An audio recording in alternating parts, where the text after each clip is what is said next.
네, 말씀 보도록 하겠습니다. 요한계시록 19장 11절에서 16절입니다. 오늘따라 목이 이렇게 자꾸 잠겨서 간절히 물이 필요했는데 아까 밑에 보니까 물이 없었어요.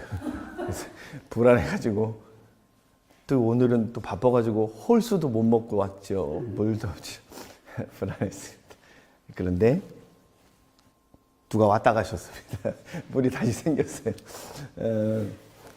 이 작은 것 하나에도 감사할 수 있는 게 참 순간적으로 너무 좋았어요. 매주 강대상 밑에 물이 있을 때는 그 물에 대한 소중함을 몰랐는데 매주 있다가 한 주 없어 보니까 참 소중함을 알겠더라고요. 함께 기도할 수 있는 여러분이 있어서 참 행복합니다. 함께 눈물 흘리며 통곡할 수 있는 여러분이 있어서 참 행복합니다.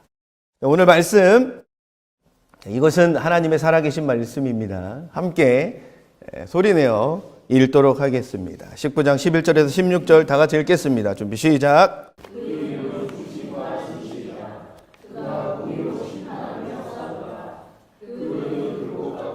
아멘. 무슨 말인지 하나도 모르겠죠. 요한계시록이 원래 어려워요. 그런데 그 어려운 걸 저희가 하고 있습니다.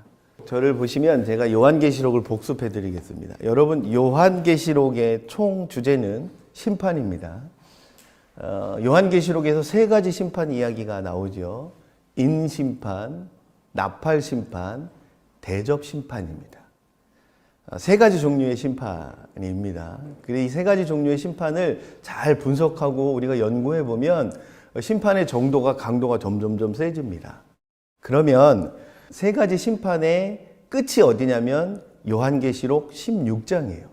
그럼 요한계시록은요, 결론 부분까지 합쳐서 17장이면 끝내야 되는 거예요. 그런데 22장까지 가고 있어요. 그리고 더군다나 21장과 22장은 결론 부분인데 그러면 17장에서 20장까지는 왜 껴 넣었냐는 얘기예요. 그죠? 그게 굉장히 중요합니다. 전체적인 요한계시록에 대한 전체적인 안목이 일단 필요하다는 거예요. 그러면 17장에서 20장은 의도적으로 삽입한 부분이다라는 것을 알 수 있는 거예요. 그죠? 그러면 17장에서 20장의 내용은 우리가 흔히 알고 있는 최후 심판이라는 총 주제가 있습니다. 그런데 이상하죠? 분명히 16장에서 심판의 이야기는 끝이 났고 그 심판으로서 요한계시록은 결론이 끝났어야 돼요. 그런데 17장에서 20장 갑자기 삽입해 놓은 본문이 생겼고 그리고 거기에 그게 최후 심판이라는 제목이 또 붙어 있어요. 그러니까 이게 너무 헷갈리는 거예요. 저도 헷갈렸고요. 그 요한계시록을 공부하면 할수록 뒤쪽으로 가면 갈수록 너무 어려워요. 그래서 가끔 권사님이랑 꽃꽂이 때문에 토요일 날 이렇게 장로님이랑 맞닥뜨리면 제가 세 번째 똑같은 얘기를 했던 것 같아요. 첫 번째 맞닥뜨릴 때 목사님 왜 이렇게 늦게 가세요? 이렇게 말씀하시길래 오늘 본문이 너무 어려웠어요. 두 번째도 그렇게 얘기했어요. 어제 세 번째 만났는데 또 그렇게 얘기하니까 집에 가면서 생각해 보니까 장로님이 엄살이라고 생각하면 어떡하지? 저 양반은 맨날 똑같은 얘기하네. 엄살이구나 저거. 할 수 있으면서 엄살이구나. 그게 아니고 가면 갈수록 어려워요. 사실은 21장과 22장은 비교적 쉬워요. 이 17장에서 20장은 이 요한계시록에서 가장 어려운 부분이고 그 중에 20장은 제일 어려워요. 그래서 요한계시록에 권위 있는 학자, 굉장히 어려운 책을 제가 한 권 계속 읽고 있는데 그 학자가 20장을 겨냥해서 이렇게 얘기합니다. 수백 년 동안 논란도 많았고 수백 년 동안 풀리지 않아 고생했던 가장 어려운 부분을 여러분은 지금 접하고 있습니다. 라고 20장을 그렇게 표현합니다.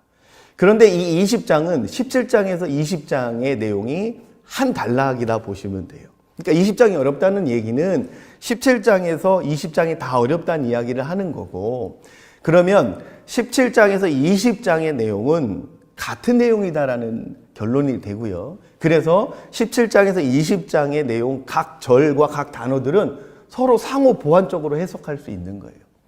여러분, 그래서 성경을 해석할 때, 특히 요한계시록 해석할 때 조심해야 될 게 뭐냐면 너무 단어 위주로 해석을 한다든가 너무 문장 위주로 해석한다든가 하면 위험해집니다. 그래서 단어 위주로 문장 위주로 해석을 하다가 이게 풀리지 않으면 전체적인 맥락을 봐야 돼요.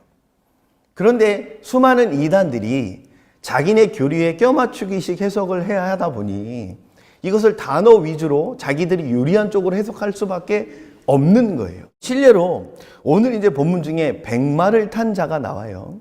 근데 이 백마를 탄 자는 요한계시록 6장에도 나와요. 근데 요한계시록 6장에 나오는 백마를 탄 자는 하나님의 대리자 역할을 하는 천사들의 한 부류에 속하는 거고요. 오늘 백마를 탄 자는 예수 그리스도를 상징합니다. 예수 그리스도. 우리의 심판자 그리고 구원자이신 예수 그리스도를 상징해요. 근데 너무 웃긴 이단들 행동 중에 하나가 이제 누구라고 이제 유튜브로 나가니까 누구라고 얘기하면 안 되겠어요. 공격받을 것 같아, 그분들한테. 이단들 중에 그 유명한 뭐 이단, 그치, 할아버님 같이 생긴 분이 있어요. 저희 할아버님이랑 비슷하게 생기신 분인데, 기분 나빠요. 우리 할아버지랑 기분 비슷하게 생겨서. 어제 그분이, 실제로 하얀 말을 어디서 구했는지 하얀 말 위에서 부위하고 사진을 찍었단 말이에요. 그거를 교회 액자에다가 교회에다 게시해 놨어요. 그리고 뭐라고 얘기하냐면, 봐라, 이 시대의 백마를 탄 자가 여기 계시다.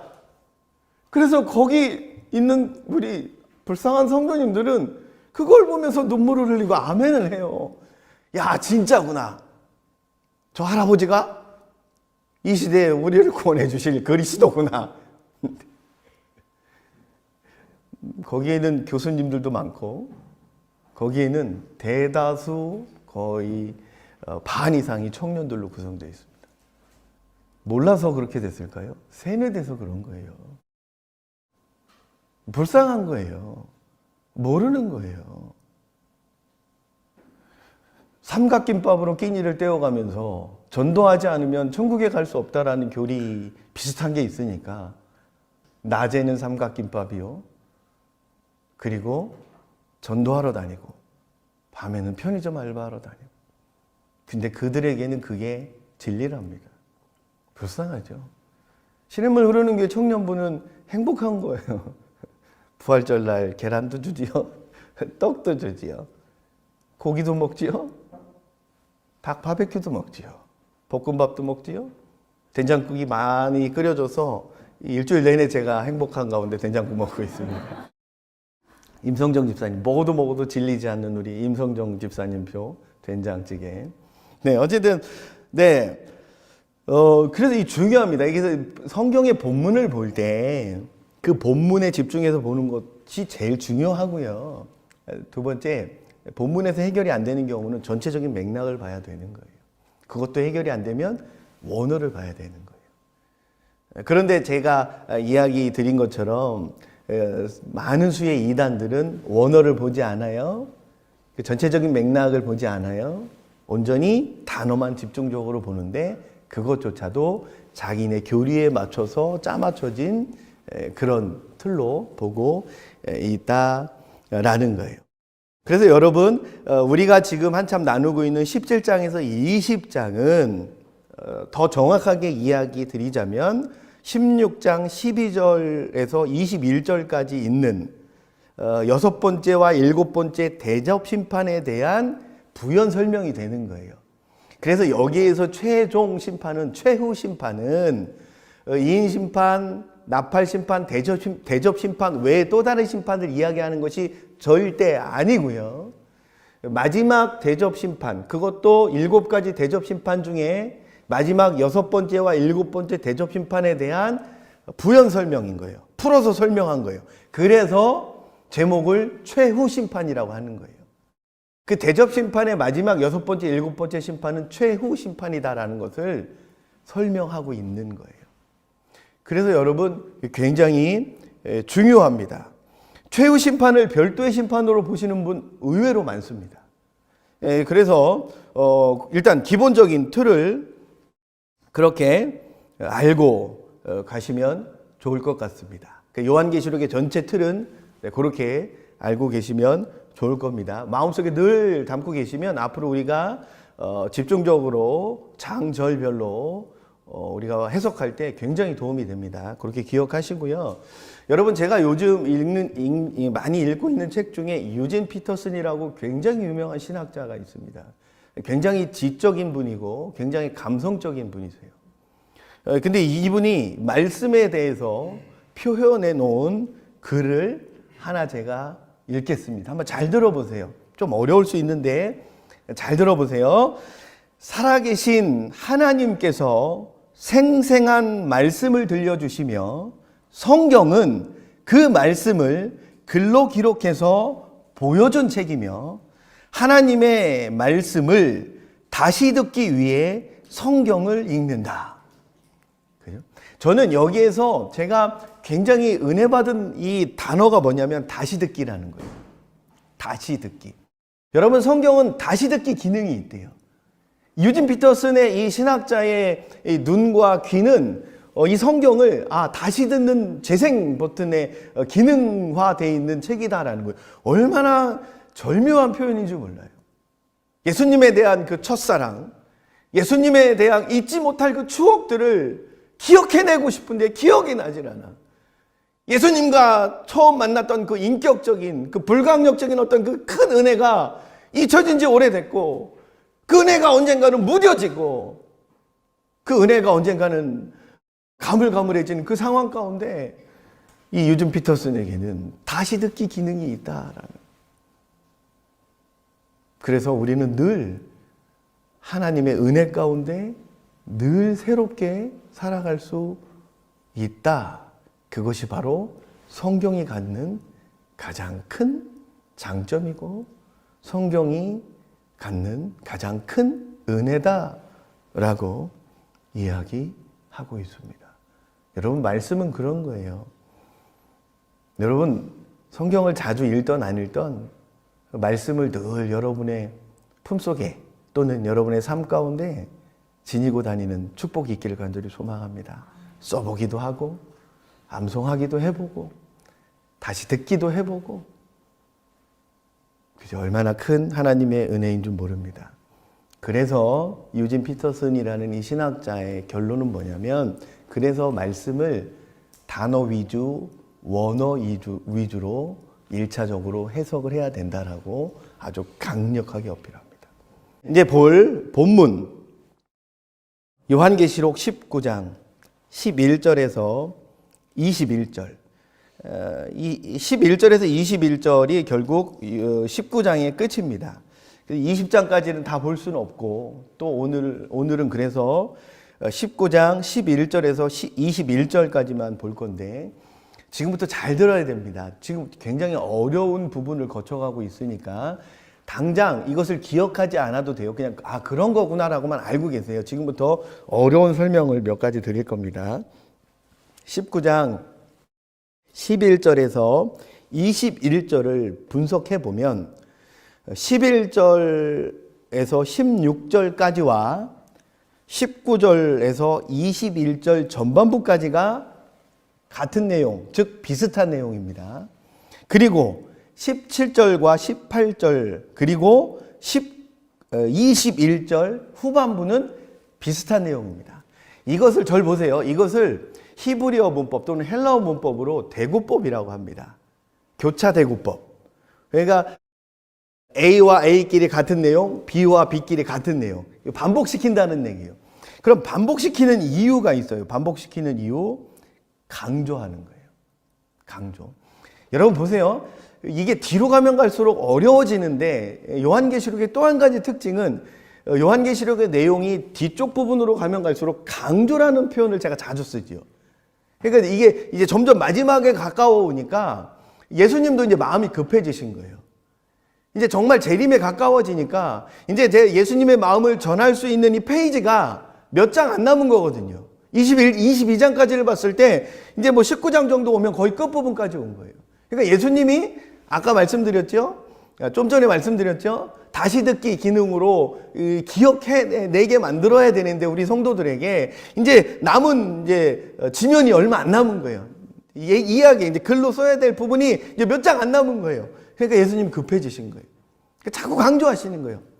그래서 문법도 활용하시고 지난주에 말씀드렸죠. 노래도 활용하신다라고 말씀드렸잖아요. 그래서 강조하는 거예요. 강조. 대구법이라고 해서 이 대구법은 뭐냐면 결국 이 리듬 같은 거예요. 이렇게. 힙합의 리듬처럼 엇박자 리듬 있죠. 뭐 이러잖아요. 걔는 왜 이러는지 모르겠어요. 그냥 쿵짝쿵짝쿵짝 이러면 얼마나 좋아. 어머님은 짜장면이 싫다고 하셨어. 언제 그랬어요, 자식아? 이러고 싶었는데, 네. 우리 엄마 탕수육까지 드시더라. 네, 어쨌든 이런 거잖아요. 이런 거예요. 이런 거. 그러니까 일정한 리듬이 있는 거예요. 이게 리듬. 대구법이라는 게 그런 거예요.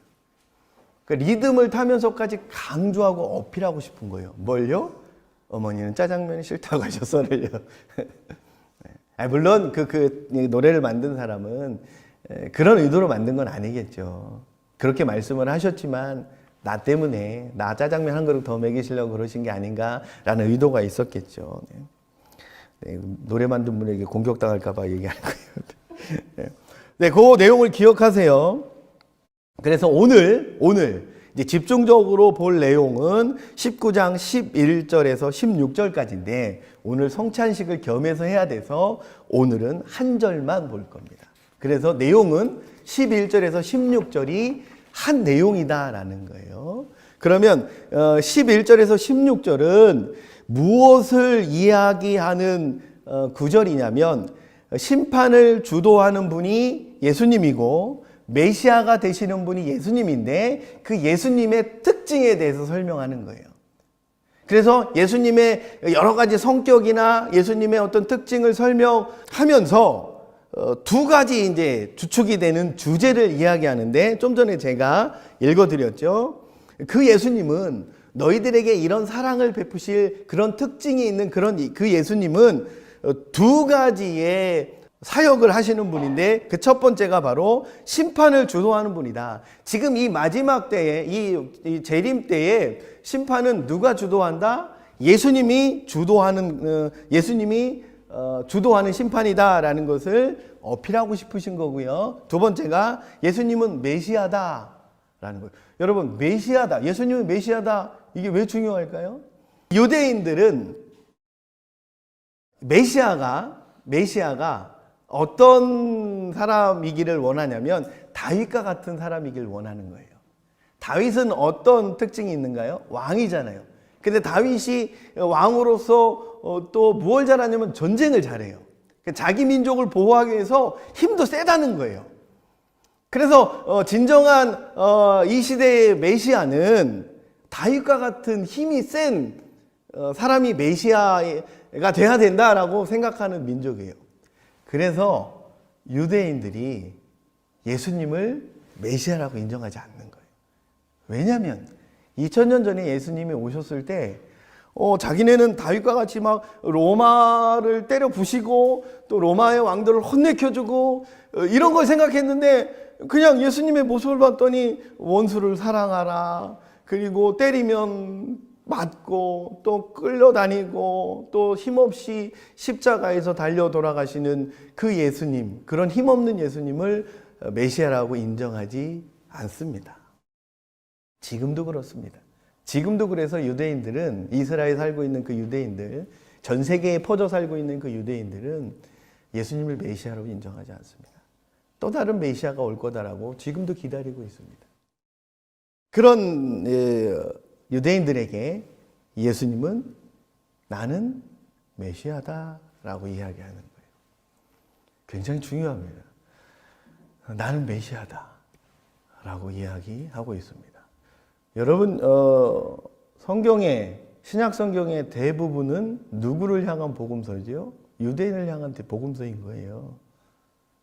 왜냐하면 유대인, 그리고 사마리아인, 그리고 땅끝에 있는 모든 사람들에게 복음을 전하라고 예수님 명령하셨잖아요. 그래서 바울도 복음을 전할 때, 전도를 할 때 맨 먼저 찾아간 곳이 유대인들이 예배드리는 회당을 찾아간 이유가 그래서 그런 거예요. 어쨌든 거기까지 가면 너무 복잡해지니까 어쨌든 오늘 19장 11절에서 16절은 심판을 주도하시는 그 예수님, 그리고 메시아이신 그 예수님의 특징을 설명하고 있는데 그 첫 번째 11절 11절을 우리 다 같이 다시 한번 읽도록 하겠습니다. 다시 읽겠습니다. 준비 시작.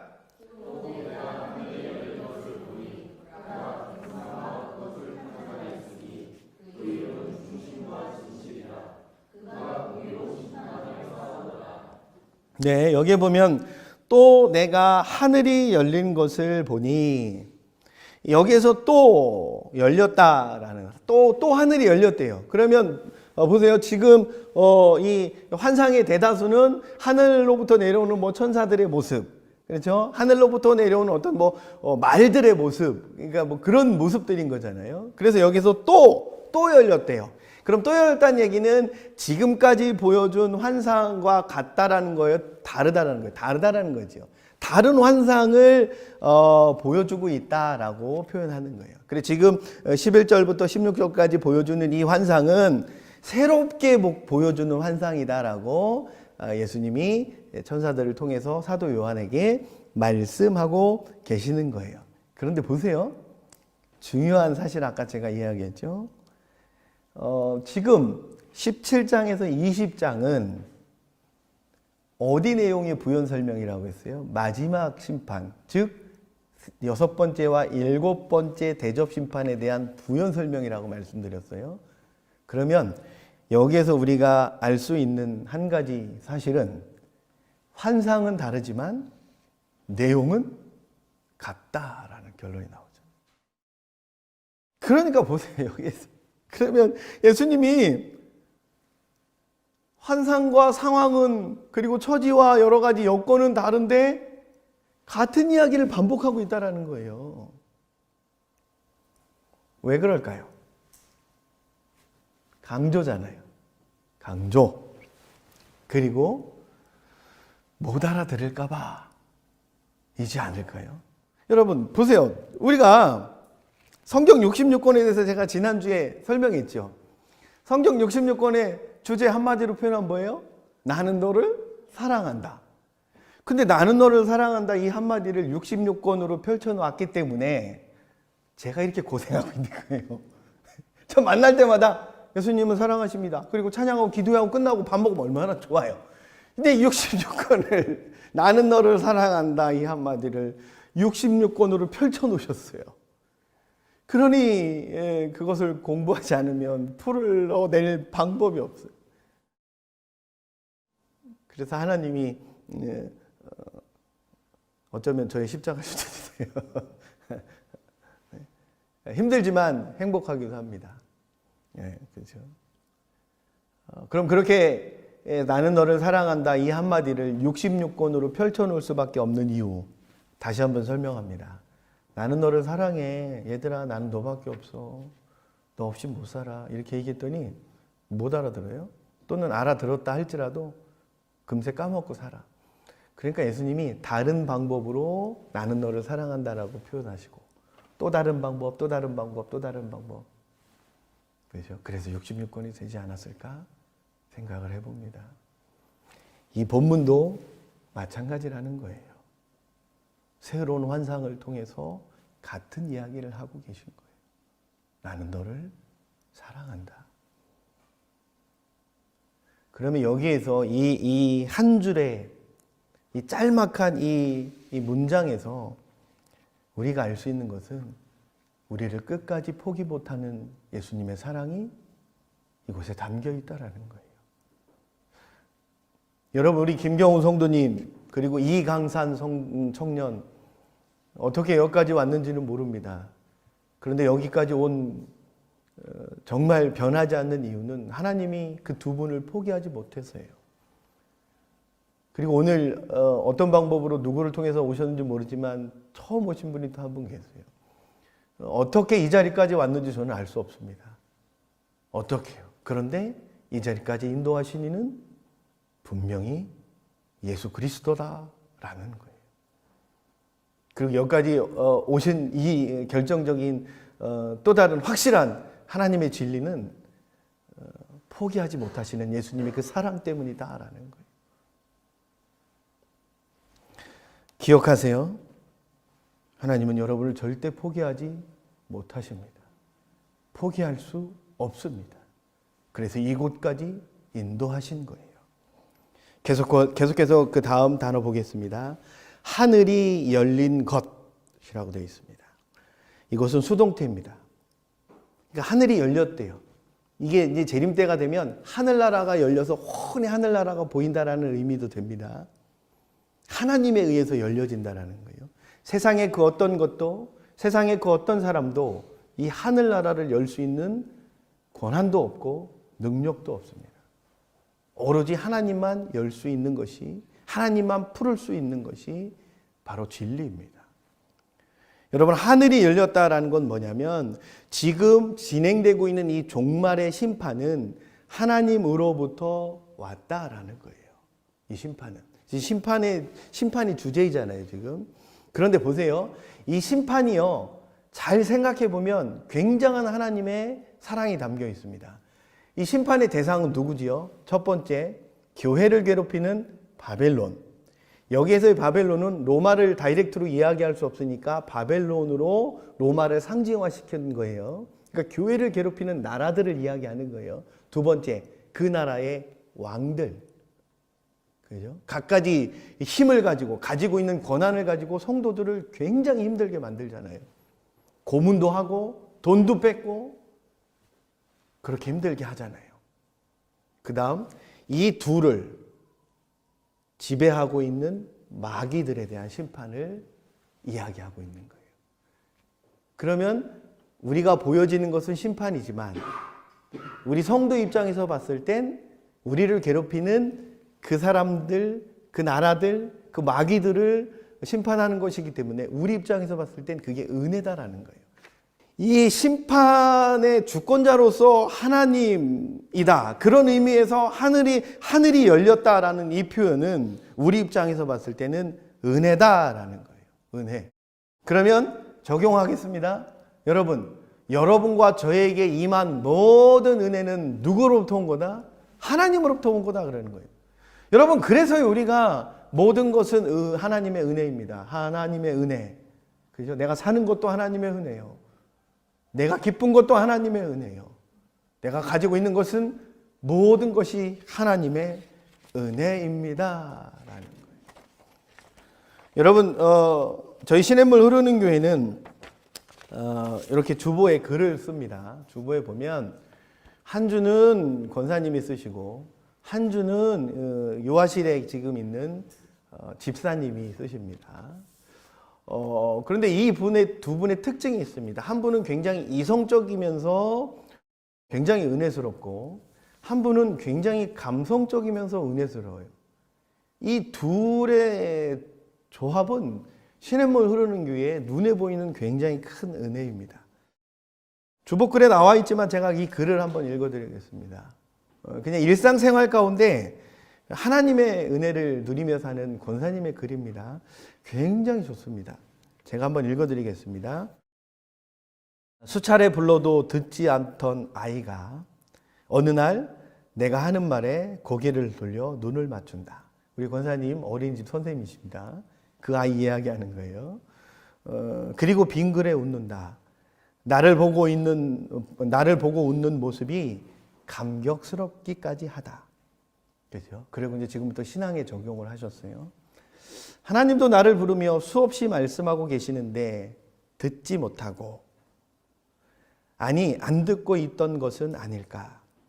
그러다가 내가 힘들 때, 어떤 사건을 만났을 때 기도란 이름으로 하나님께 나아가게 된다.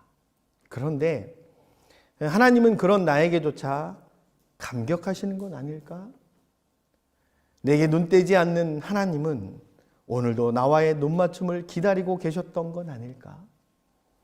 오늘도 일상 속에서 하나님의 마음을 알게 하셔서 감사합니다. 4월 어느 날 네가 나를 보고 웃었다. 이 마지막 제목이 참 대박입니다. 저는 이 마지막에 이 기법이 너무 고급져 보였어요. 네가 나를 보고 웃었다. 내가 좀 짜증나는 상황을 하나 봤는데 네가 나를 보고 웃었다 했는데 저 예비 신혼부부가 지네끼리 쳐다보고 웃고 있어요. 아니 뭐 짜증나는 건 아니에요. 솔직히 말하면 축복해줘야 될 상황이에요. 근데 저런 때가 너무 오래전에 있었던 일이라 저에게는 네, 이쁘기도 하지만 조금 짜증나기도 했어요. 네. 네.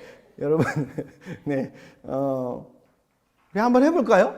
참 처음 나온 오늘 방문한 분이 계시셔서 못하겠네. 서로 옆 사람 보고 쳐다보고 웃으라고 하려고 했는데 처음 나온 분이 계셔서 아유 죄송합니다. 네, 안 하겠습니다. 네. 저하고 장로님하고 대표로 할까요? 네, 쳐다보고 웃는 거예요. 네.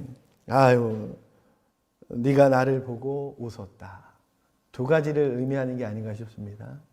내가 가르치고 있는 그 어린아이가 날 보고 웃은 그 장면, 또는 이게 하나님 입장에서 김 권사가 나를 보고 웃어줬다.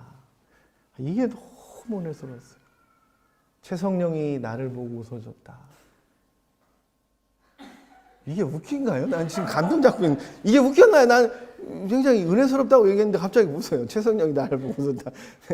네, 신은경 집사님 이게 웃긴가 봐요. 최승희가 날 보고 웃었다. 네, 어쨌든 그죠? 하나님 입장에서 여러분 모두가 그런 분이 되시기를 소망합니다.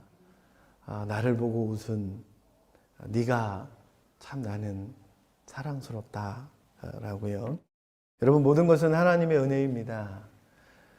하나님 없이는 할 수 없는 것들이 너무 많습니다. 어쨌든 그런 고백이 저와 여러분 가운데 넘쳐나기를 소망합니다. 시간이 좀 지나긴 했지만 말씀을 계속 보겠습니다. 조금만 더 참아주세요. 성찬식까지 있어서 조금 길어질 건데 계속 말씀을 보도록 하겠습니다. 이제 드디어 나왔습니다. 아까 제가 설명한 백마와 그것을 탄 자. 이것은 아까 설명한 거라 빨리 설명하겠습니다. 백마와 그것을 탄 자. 요한계시록 6장 1절에서 2절도 백마와 그 탄자가 나옵니다. 근데 거기에 그 탄자와 여기에 탄자, 네, 뭐가 탔다는 얘기가 아닙니다. 뭐 음식이 탔다 이런 뜻이 아니라 타고 있다. 다릅니다. 여기에서의 백마를 탄 자는 바로 예수 그리스도를 말씀하십니다. 그렇게 알고 계시면 좋을 것 같고요. 그 다음 그 예수님, 심판을 주관하시는 그 예수님은 이름이 있는데 그 이름이 충신과 진실이다라는 거예요. 여러분 이때 당시 성경 시대를 살아가고 있을 때 이 이름은 굉장히 중요한 그 사람의 정체성입니다. 물론 지금도 최성령 하면 재성자의 영화영자 이런 뜻풀이가 있는 것처럼 옛날에 이때 당시도 그 이름 안에 굉장한 뜻이 있었습니다. 그런데 지금보다 그 문화가 굉장히 더 발달되어 있던 시대입니다. 그래서 이때 당시에 이름은 그 사람의 모든 것을 이야기해 줄 정도로 굉장히 중요한 이 사람의 정체성입니다. 그래서 그 이름이, 예수님의 그 이름이 충신과 진실이라 이렇게 얘기할 때는 예수님의 모든 것을 보여줄 수도 있다라는 의미가 됩니다. 나는 이 두 글자 안에서 내 이름에서 너희들에게 이야기하고 싶은 모든 것을, 모든 메시지를 전할 수 있어 라고 이해하셔도 무관합니다. 그런데 그 예수님의 이름이 충신과 진실이래요. 이것은 예수님의 이름이 예수님이에요. 그런데 이제 그 이름의 특징, 예수님이 하고 있는 내가 지금 하고 있는 사역들, 내가 하고 있는 이 행동들이 이 두 단어 안에 다 포함되어 있을 정도로 굉장히 중요한 단어이고, 그렇게 예수님이 이 두 단어를 통해서 예수님의 사역을 어필하고 계시다라는 것을 알고 계시면 좋습니다. 그런데 여기에 포함된 문법이 현재형 동사입니다. 그러니까 이 두 단어가 예전에 2000년 전에 사도 요한에게만 계시했던 예수님의 이름이 아니라 현재형이기 때문에 계속 지금까지 현재형화되어 있습니다. 그러니까 지금 우리에게도 이 예수님의 이 이름, 충신과 진실이란 이 이름은 지금도 우리에게 어필되고 있다는 거예요. 예수님은 오늘 예배 가운데 오신 여러분에게 예수님이 지금 어필하고 계신 거예요. 내 이름은 충신과 진실이다. 그래서 이것을 풀이를 해보면 이겁니다. 충성스럽고 참되다라는 뜻이 있어요. 충성스럽다. 충성. 그죠? 군대 가면 충성. 그죠? 물론 안전, 필승 이런 것도 있는데 대부분 거의 충성이라고 하죠. 그죠? 병장이 되면 될수록 말이 짧아지죠. 충성이 아니라 충충 이러고 다녀요. 나쁜 놈들이에요. 네. 네. 어쨌든 저도 병장 출신입니다. 근데 안 믿을까 봐 이러는 거예요. 안 믿어요. 제가 병장 출신이라면 아무도 안 믿어요. 나 방이다 그러면 그래 이러는데 나 현역이다 그러면 이래요. 네, 어쨌든 저는 병장 출신입니다. 기갑부대 운전병. 그렇죠. 그거 봐요. 왜 이러지? 나는 당연히 다 내가 제필이도 네 병장 출신이에요. 저런 애도 죄송합니다. 그만하겠습니다. 유튜브로 나가서 더 이상 못 하겠습니다. 네. 어쨌든 충성스럽고 참되다라는 거예요. 누구에게 충성되다? 그러니까 여기서 충성은 마치 예수님이 의리다라는 표현을 쓰시는 게 아니고 같은 동등된 입장에서 나는 너에게 충성한다 이런 뜻이 되는 거예요. 누구에게? 성도들에게. 예수님이 충성한대요. 나와 같은 급으로 보시는 거예요. 나와 같은 급으로 보는 이유가 뭐 때문에 그래요? 사랑하니까 그런 거예요. 여러분 저 신혼부부에게 물어보세요. 쟤네 둘은 하나래요. 누가 봐도 하나는 반쪽이고 하나는 두 배인데 지네는 하나래요. 네. 그게 사랑인 거잖아요. 그게 사랑이잖아요. 그렇죠? 너희도 한 20년 지나봐라. 이제 따로따로 이제 우리가 언제 이렇게 붙어 있었나? 아니라는데 내가 볼 거예요. 볼 거예요. 아니래. 자기는 제필이 품에 꼭 안겨서 살 거래요. 거짓말이에요, 저거. 네, 어쨌든 네, 나는 너에게 충성할 거다. 나는 너를 충성한다. 나는 너를 사랑한다. 이런 뜻이 되는 거예요. 그런데 그 사랑은 예수님의 그 충성이 담긴 그 사랑은 참되대요. 진실이래요. 그리고 그 사랑은 지금도 진행형이래요. 여러분 그 다음 단어 보겠습니다. 그가 공의로 심판하며 싸우더라라고 말씀하십니다. 여러분 심판하며 싸우더라. 심판한다, 싸운다. 이것은 둘 다 현재 진행형입니다. 제가 언젠가 한번 말씀드렸었죠. 헬라어 문법에서 반복되는 단어, 반복되는 문법. 이것은 무엇을 의미하냐면 이것은 강조입니다. 진행형 강조입니다. 그러면 뭘 강조하고 싶은 걸까요? 공이라는 단어를 강조하고 싶은 거예요. 공의. 성경에 많은 수의 단어들이 그 재판의 어떤 특성을 가지고 설명하는 단어들이 굉장히 많습니다. 공이라는 단어가 그것의 하나라고 보시면 됩니다.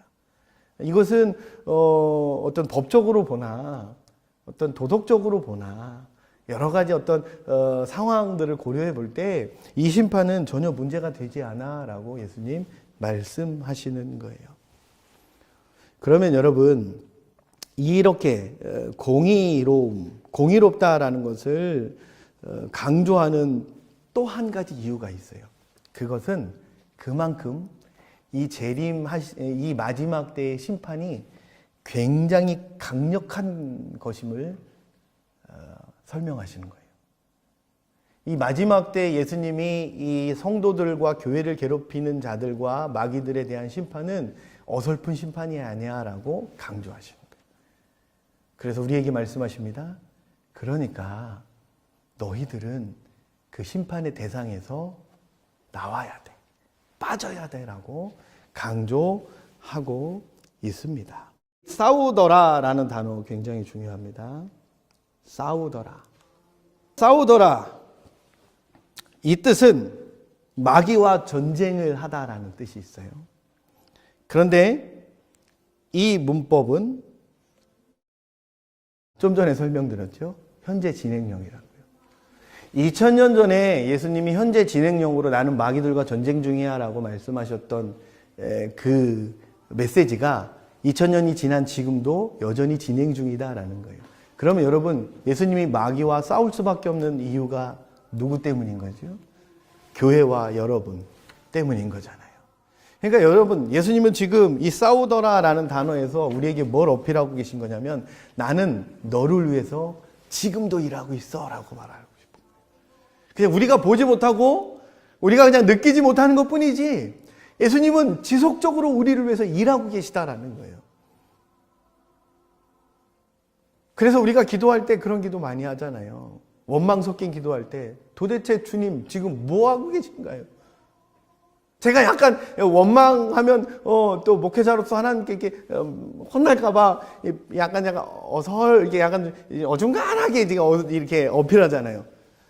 예수님 저한테 신유의 은사를 주든지 내 기도를 들어주시든지 둘 중에 하나 하시라고. 이게 사실은 하나님 도대체 뭐 하고 계시나요? 이렇게 기도하고 싶어요. 왜 능력도 없는 나에게 뭐가 있다고 그래? 주변 사람들 아픈 사람들 다 나한테 전화를 합니까?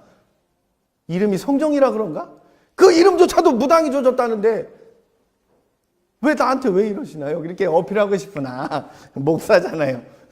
혼날까봐 약간 이렇게 어중간하게 덤비는 거예요, 예수님한테. 그렇게 기도할 때 많잖아요. 하나님 도대체 어디 계시나요? 우리 권사님 동생, 그리고 우리 성도 아버님, 그리고 우리 누나, 우리 사모님 오빠 다 아픈데 뭐 하고 계시나요? 이렇게 생각할 때가 있잖아요. 그런데 그것은 우리의 착각인 거잖아요. 오늘 말씀을 통해서 다시 듣기 기능을 통해서 들어보니 예수님도 2000년 동안 우리를 위해서, 교회를 위해서 일하시는 것을 한 번도 쉬신 적이 없대요. 저와 여러분을 위해서, 교회를 위해서 여전히 일하시는 그 예수님의 사랑이 느껴지기를 간절히 소망합니다. 축복합니다. 여러분, 이사야 40장 28절에서 31절, 이 말씀을 새 번역된 성경으로 제가 읽어드리면서 오늘 말씀을 맺을까 합니다. 읽어드리겠습니다. 너는 알지 못하였느냐? 너는 듣지 못하였느냐? 주님은 영원하신 하나님이시다. 땅끝까지 창조하신 분이시다. 그는 피곤을 느끼지 않으시며 지칠 줄 모르시며 그 지혜가 무궁하신 분이시다. 피곤한 사람에게 힘을 주시며 기운을 잃은 사람에게 기력을 주시는 분이시다. 비록 젊은이들이 피곤하여 지치고 장정들이 맥없이 비틀거려도 오직 주님을 소망으로 삼는 사람은 새 힘을 얻으리니 독수리가 날개를 치며 솟아오르듯 올라갈 것이요 뛰어도 지치지 않으며 걸어도 피곤하지 않을 것이다. 우리를 일하시는 그 주님, 피곤하지 않으시대요. 지칠 줄 모르시대요. 그렇게 여전히 일하시는 예수님의 그 사랑이 여러분의 일주일의 삶 가운데 차고 넘치기를 간절히 소망합니다. 그런 은혜가 힘들고 어려운 그 순간에 여러분의 힘이 되시고 길이 되시기를 간곡히 소망합니다. 기도하겠습니다. 하나님, 감사합니다. 힘들고 어려울 때 나 혼자인 것 같지만, 지칠 때 나 혼자 외톨이가 된 것 같지만, 여전히 나를 위해 일하시는 그 주님의 사랑, 여전히 나를 위해 애쓰고 수고하신 그 주님의 그 사랑, 하나님, 이 마음 가운데 새겨지고 느껴지기를 소망합니다. 그렇게 되길 믿으며 예수님 이름으로 기도했습니다. 아멘.